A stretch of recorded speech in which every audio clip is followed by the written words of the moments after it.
अब चलिए हम आपको लेकर के चलते हैं नेपोलियन की दुनिया में।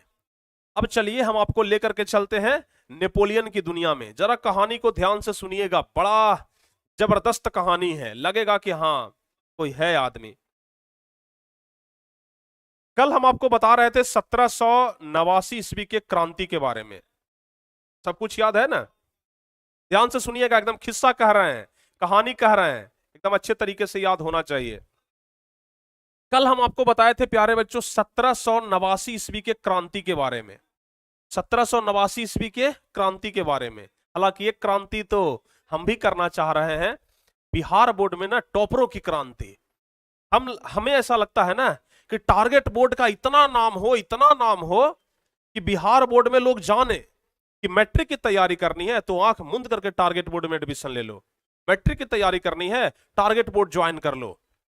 गांव गांव में जो किसान के बेटे हैं, जो मजदूर के बेटे हैं, उनको भी पता होना चाहिए कि हम सस्ते में बेहतर पढ़ाई कहां से कर सकते हैं। समझ गए ना? सस्ते में अच्छा पढ़ाई कहां से कर सकते हैं। और हमें ऐसा लगता है कि हमें भी लोग गांव गांव में जाने, घर घर में जाने। समझ गए ना? तो इसलिए एक क्रांति तो हम भी कर रहे हैं और इस क्रांति को हम बहुत आगे तक ले जाना चाहते हैं। लेकिन फिलहाल हम आपको 1789 ईस्वी के क्रांति के बारे में बता रहे हैं कि 1789 ईस्वी का जो क्रांति हुआ था, उस समय तो लुई सोलहवां मारा गया था। उस समय क्या हुआ? लुई सोलहवां मारा गया। लेकिन जब यह युद्ध हो रहा था, जब यह क्रांति हो रहा था ना, जब यह युद्ध हो रहा था, जब यह क्रांति हो रहा था, तो उस समय नेपोलियन बोनापार्ट जो था वह फ्रांस की तरफ से ही सेनापति के रूप में कार्य कर रहा था। फ्रांस का सेनापति, समझ गए ना? फ्रांस का सेनापति के रूप में क्या कर रहा था? कार्य कर रहा था। समझ गए? आप लोग को समझ में आया ना? जिस समय नेपोलियन बोनापार्ट फ्रांस का युद्ध कर रहा था, यानी कि हम कह सकते हैं कि जब 1789 ईस्वी का फ्रांस का क्रांति हो रहा था, तो उस समय नेपोलियन बोनापार्ट एक सेनापति के रूप में काम कर रहा था। और एक बात आपको हम बता देते हैं, ये सेनापति भी था तो वैसा वैसा नहीं था, लंद फंद नहीं था, फॉर्मेलिटी नहीं निभा रहा था। दुनिया के सबसे, या फिर कह सकते हैं कि इतिहास में सबसे मजबूत सेनापति अगर कोई था तो वह नेपोलियन बोनापार्ट ही था। समझ गए ना? सबसे बेजोड़ सेनापति कोई था तो वह नेपोलियन बोनापार्ट ही था। और नेपोलियन बोनापार्ट में एक खूबी और था जो कि बहुत जबरदस्त था, भाषण देता था बहुत बढ़िया। जब यह भाषण देता था ना तो लोगों को अपनी तरफ क्या कर लेता था? लुभा लेता था। समझ गए? दिल जीत लेता था। जैसे देखते हैं लालू प्रसाद यादव जब भाषण देते थे तो सबका दिल जीत लेते थे। और अभी नरेंद्र मोदी जब भाषण देते हैं ना कि भाइयों एवं बहनों, हम ये करने जा रहे हैं, हम लोगों के अकाउंट में 15-15 लाख रुपया देने जा रहे हैं, तो उस समय लगता है कि सब लोग मोदी जी के दिल में घुस गए। वैसे ही जब नेपोलियन बोनापार्ट जब भाषण देते थे ना, जब लोगों को समझाते थे, तो लोग इनके फैन हो जाते थे, दीवाने हो जाते थे। तो इनमें एक काबिलियत बहुत जबरदस्त था, यानी कि राजा का काबिलियत था इनमें। समझ गए ना? थे भले सेनापति लेकिन काबिलियत एक राजा वाला था।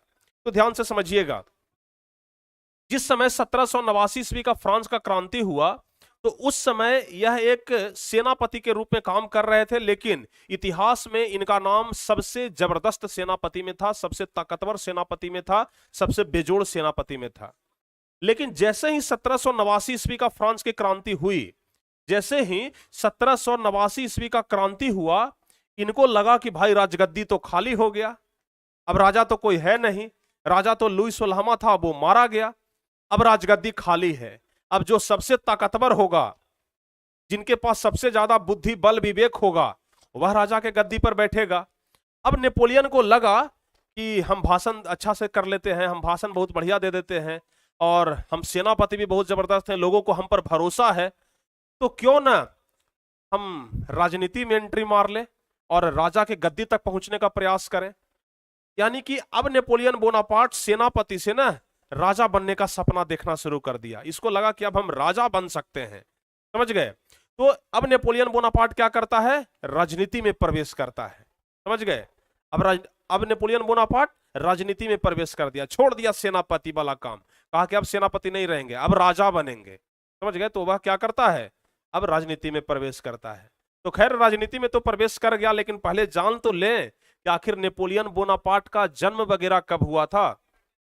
तो ध्यान रखिएगा, नेपोलियन बोनापार्ट का जो जन्म हुआ ना, वह 15 अगस्त 1769 ईस्वी को हुआ था। डेट याद नहीं रहेगा ना? 15 अगस्त 1769 ईस्वी, डेट याद नहीं रहेगा ना? बताइए, डेट याद नहीं रहेगा? एक ट्रिक बताते हैं, उस ट्रिक के माध्यम से आप डेट याद रख सकते हैं। सबसे पहली बात आपको यह ध्यान रखना है कि नेपोलियन का जो जन्म हुआ था वह उसी दिन हुआ था जिस दिन हमारा देश आजाद हुआ था। नेपोलियन का जन्म उसी दिन हुआ था जिस दिन हमारा देश आजाद हुआ था, यानी कि 15 अगस्त के दिन। अब तो याद रहेगा। तो 15 अगस्त के दिन नेपोलियन बोनापार्ट का जन्म हुआ, लेकिन अब ईस्वी का नाम याद रखना है, तो ईस्वी का नाम ध्यान रखिएगा। गांधी जी का जन्म हुआ था 1869 ईस्वी में। अब इनसे सीधे 100 साल पहले आ जाइए, सीधे 100 साल पहले आ जाइए, तो होता है 1769। यानी कि आप लोग इस तरीके से ध्यान रख सकते हैं कि गांधी जी से 100 साल पहले जन्म कौन ले लिए थे? Napoleon Bonaparte. अब जो जो बढ़िया काम करता है ना, सबका जन्म होता है 69 ईस्वी में। यह भी ट्रिक एक हो सकता है, ट्रिक हो सकता है।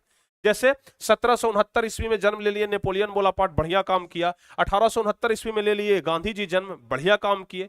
समझ गए? तो यह एक छोटा सा ट्रिक है, आप ट्रिक के माध्यम से याद रख सकते हैं।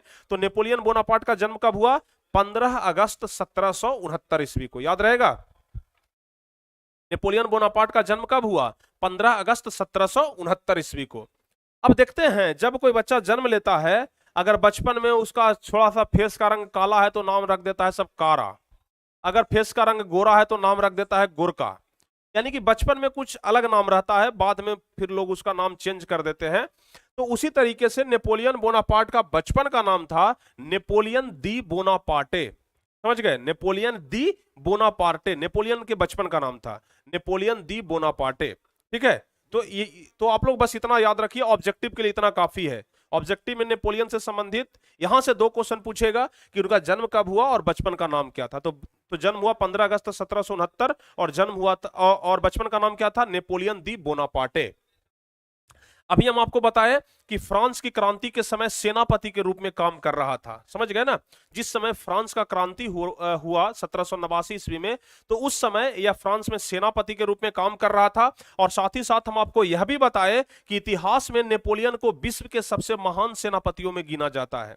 अभी हम आपको बताया ना कि विश्व में सबसे महान सेनापति में गिनती होता है किसका? नेपोलियन का। समझ गए? विश्व का सबसे महान सेनापति कौन? Napoleon Bonaparte. तो बताइए, याद रहेगा? हाँ, याद रहेगा ना? तो विश्व के सबसे महान सेनापति नेपोलियन बोनापार्ट। तो सेनापति थे, लोगों का विश्वास जीत रहे थे, भाषण बढ़िया से कर लेते थे। अब इनको लगा कि हमें राजनीति में एंट्री मारनी चाहिए। तो ये क्या करते हैं कि जिस समय फ्रांस का क्रांति हुआ 1789 ईस्वी में, उसी समय यह फ्रांस की राजनीति में एंट्री मारते हैं। अब चुनाव लड़ने के लिए बेदम है भाई कि अब हम राजा बनना चाहते हैं। तो 1789 ईस्वी में क्या किए? फ्रांस की राजनीति में प्रवेश कर गए। 1789 ईस्वी में फ्रांस की क्रांति में प्रवेश गए। जल्दी से आप लोग कमेंट में बताइए, फ्रांस की क्रांति, हाँ, फ्रांस की राजनीति में कब प्रवेश किए? जल्दी से आप लोग जरा एक बार कमेंट कर दीजिए। तो फ्रांस की राजनीति में यह कब प्रवेश किए? जरा जल्दी से बता दीजिए, आपका जवाब क्या होगा? थोड़ा सा बस 1 सेकंड होगा।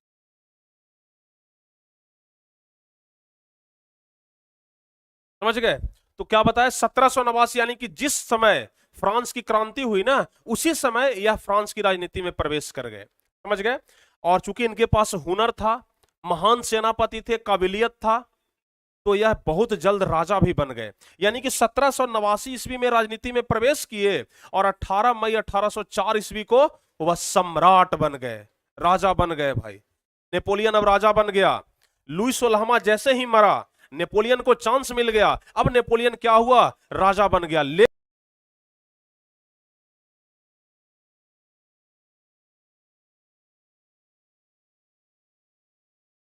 अब बताइए, जा रहा है बिल्कुल क्लियर? बिल्कुल क्लियर जा रहा है? सब कुछ हो गया सही? चलिए, बहुत बढ़िया। थोड़ा सा नेटवर्क का प्रॉब्लम है, आज हो ही रहा है नेटवर्क का प्रॉब्लम। नेटवर्क प्रॉब्लम के कारण तो आज लेट थोड़ा क्लास भी स्टार्ट हुआ था। चलिए, अब प्रॉपर रूप से सब कुछ सुनाई पड़ रहा है? सारे बच्चे बता दीजिए, नेट का प्रॉब्लम खत्म हो गया? जी गुरु जी, चलिए बहुत बढ़िया। तो हम आपको क्या बता रहे थे? 89 ईस्वी में यह राजनीति में प्रवेश करता है और 1804 में यह राजा बन गया, यानी कि कुल 15 वर्ष का समय लगा इसको संघर्ष करने में, राजा बनने में। जब यह 1804 ईस्वी में राजा बन गया तब इसने कहा कि देखिए भाई, आज के पहले जो भी नियम कानून थे ना, सब जनता के हित में नहीं थे, जनता की भलाई के लिए नहीं था, तो इसलिए जब हम राजा बने हैं तो हमारा एक अलग नियम कानून रहेगा। समझ गए ना। तो नेपोलियन जैसे ही राजा बना, 1804 ईस्वी में नेपोलियन जैसे ही राजा बना तो नेपोलियन अपना एक अलग कानून बनाया। कहा कि अब हम भ्रष्ट नहीं आदमी हैं, हम बहुत बढ़िया आदमी हैं, ईमानदार आदमी हैं, तो हमारा कानून भी जो रहेगा ना एकदम ईमानदारी वाला रहेगा। तो इसलिए नेपोलियन जैसे ही राजा बना अपना एक अलग कानून बनाया और इस कानून का नाम क्या पड़ा? नेपोलियन संहिता। जैसे बाबा साहब भीमराव अंबेडकर भारत के लिए नियम कानून बनाए थे और उस नियम कानून के जो किताब था उस किताब का नाम क्या पड़ गया? उस किताब का नाम क्या था? संविधान बोला गया, उसे संविधान बोला गया ना। बाबा साहब भीमराव अंबेडकर ने जो पुस्तक लिखी भारत की कानून व्यवस्था को बनाए रखने के लिए, उस कानून के किताब का नाम क्या पड़ गया? भारत का संविधान। तो उसी तरीके से नेपोलियन एक नया कानून बनाया और उस कानून का नाम क्या पड़ा? नेपोलियन संहिता। क्या नाम पड़ा? नेपोलियन संहिता। याद रहेगा?